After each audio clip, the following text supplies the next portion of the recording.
बिस्मिल्लाहिर्रहमानिर्रहीम अस्सलातु वस्सलामु अलैका या सय्यदी या रसूल अल्लाह। अस्सलामु अलैकुम वरहमतुल्लाहि वबरकातुहू। नाज़रीन सामीन, कैसे हैं आप? खैरियत से हैं? उम्मीद करता हूँ अल्लाह ताला की बारगाह में आप सब खैरियत से होंगे और मेरी दुआ भी है कि अल्लाह ताला हम सब को खैरियत से रखे और उम्मत मुस्लिमा की खैर फरमाए। हज़रात मोहतरम, ये जो हम आपको वीडियो पेश करने वाले हैं, आप पढ़े लिखे लोग हैं, समझदार लोग हैं, ख़ुसूसन ये उलमा के लिए भी ये वीडियो है और लोगों के लिए भी है। ये उलमा आगे पैगाम पहुँचाएँ।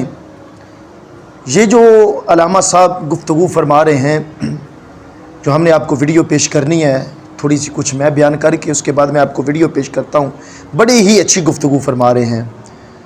वो क्या फरमा रहे हैं कि जब से ये बुखारी शरीफ, अबू दाऊद शरीफ, इब्न माजा शरीफ, नसाई शरीफ सियासिता का तर्जमा हो चुका है ना, उर्दू तर्जमा, तो उस वक़्त से लेकर अब तक जब से तर्जमा हुआ है, हर आदमी इस बुखारी को ख़रीद के, मुस्लिम शरीफ को ख़रीद के, नसाई शरीफ को, इब्न माजा को ख़रीद के, अबू दाऊद शरीफ को ख़रीद के, हर आदमी कहता है ये देखो मुस्लिम शरीफ में लिखा है, ये देखो बुखारी शरीफ में लिखा हुआ है, ये देखो इस किताब में लिखा हुआ है, ये देखो इस किताब में लिखा हुआ है।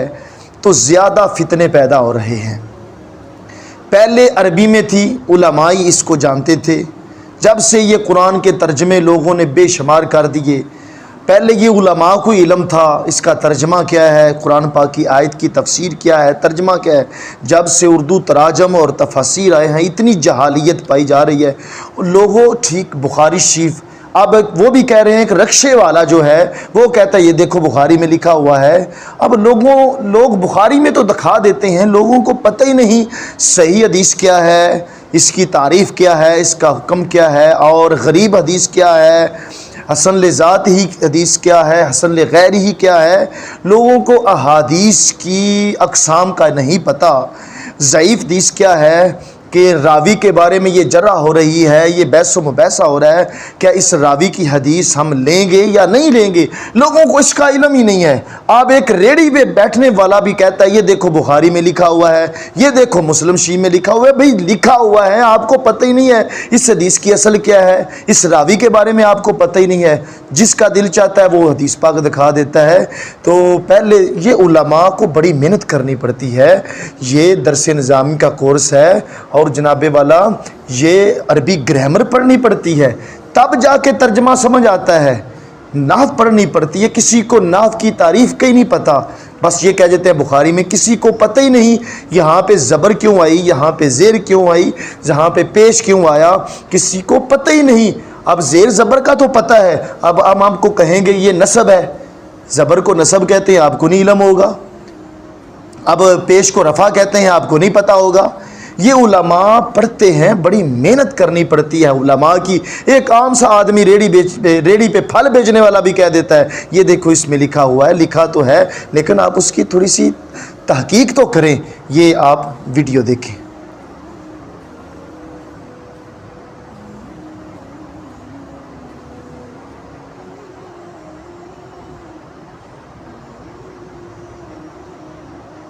आला हज़रत की किताबों को पढ़ते रहो, आला हज़रत की तसनीफ़ात को पढ़ते भी रहो, आगे तकसीम करते रहो।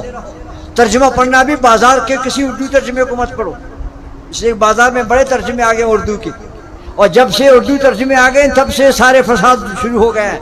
जब तक ये उर्दू के तर्जुमे नहीं थे लोगों का ईमान दुरुस्त था, इसलिए कि हर एक डरता था कुरान शरीफ का माना मुझे नहीं आता है, बुखारी का तर्जुमा मुझे नहीं आता है। अब जनाब उर्दू तर्जुमे वालों ने सत्यानाश कर दिया। अब जनाब प्याज बेचने वाला कहता है बुखारी शरीफ में ये लिखा है, क्यों? उर्दू में देखा, उसने उर्दू में पढ़ा। अगर उर्दू पढ़ने से अरबी ग्रामर के मसला हल हो जाते तो हम लोग पागल नहीं 20-20 साल तक पढ़ते रहते हैं। हमारे मदारस में 14 साल 12 साल का कोर्स होता है। बच्चे शुरू करते हैं पढ़ने पढ़ाने सुनने सुनाने।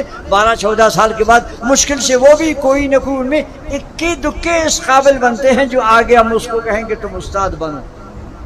सब नहीं बनते मुदर्रिस और मुहक्किक, इक्के दुक्के बन जाते हैं, वो भी 12-14 साल के बाद। تو یہ جو 40 دن کے بعد آ کر جو شروع ہو جاتے ہیں امت کو جناب پیغام دینے اور تقریر کرنے اور خطاب کرنے اور بیان کرنے، ان کو آپ پوچھیں آپ نے پڑھا کیا ہے؟ اگر دین 40 دن میں آ جاتا تو آہستہ پر سارے علماء ہو جاتے ہیں۔ دین سیکھنے سکھانے کے لیے محنت چاہیے۔ اور یہ بھی آپ فرض کرو، میرے نبی نے کیا فرمایا؟ انما بعثت معلما، حضور نے فرمایا مجھے اللہ نے معلم بنا کر بھیجا ہے۔ اب جناب وہ دوست نہیں، یہ کبھی کبھی آتے ہیں علماء سے کہتے ہیں وقت لگائیں، آپ وقت لگائیں۔ بابا یہ سب سے بڑا وقت ہے، جو علماء پڑھا رہے ہیں یہ سب سے بڑا کام کر رہے ہیں۔ آپ کا کام تو مسکین وہ تو پھیلی ہے، یہ اصل ہے، وہ نقل ہے۔ حضور نے فرمایا انما بعثت معلما، میں معلم بنا کر بھیجا گیا ہوں۔ حضور نے معلم بن کے امت کو تعلیم دی ہے۔ تو مجدد دین ملت اعلیٰ حضرت عظیم برکت کی تفسیر پڑھا کر آپ کی تفسیر کو خود بھی پڑھیں اور کوشش کریں، اگر آپ کے پاس پیسہ ہے اس کے ترجمے کو آپ خریدیں اور مدارس تک، علماء تک، جو کم سرمایہ والے لوگ ہیں ان کو اعلیٰ حضرت کی کتابیں خرید کے پہنچا دیا کریں۔ آپ کے لیے صدقہ جاریہ ہوگا، اس کو لوگ پڑھیں گے، دوسروں کو سنائیں گے، آپ کے لیے کتنا بڑا عظیم اجر ہوگا۔ اس لیے میں اکثر بیشتر نعت خوانوں سے بھی کہتا ہوں کہ بھائی نعت پڑھنی ہے تو اعلیٰ حضرت کی پڑھیں، اس لیے کہ اعلیٰ حضرت صرف صاحب قال نہیں ہے بلکہ صاحب حال ہے۔ باقی حضرات نعت خوان جو ہیں وہ اکثر بیشتر زیادہ صاحب قال ہوتے ہیں، الفاظ بنا دیتے ہیں، ترتیب وار بناتے ہیں اور ان کے وزن برابر کر دیتے ہیں، لیکن صاحب حال ہونا تو نصیب کی بات ہے۔ اعلیٰ حضرت کے نعتیہ کلام جتنے بھی ہیں وہ سب قرآن و حدیث سے بنے ہیں۔ ایک ایک شعر میں اعلیٰ حضرت جناب آپ حیران ہو جائیں گے، ایک ایک شعر کے اندر ایک حدیث شریف کا خلاصہ پیش کیا۔ تو اب سمجھے گا اس کو کون؟ وہی سمجھے گا، اس نے حدیث پڑھی ہوگی تو وہ سمجھے گا نا۔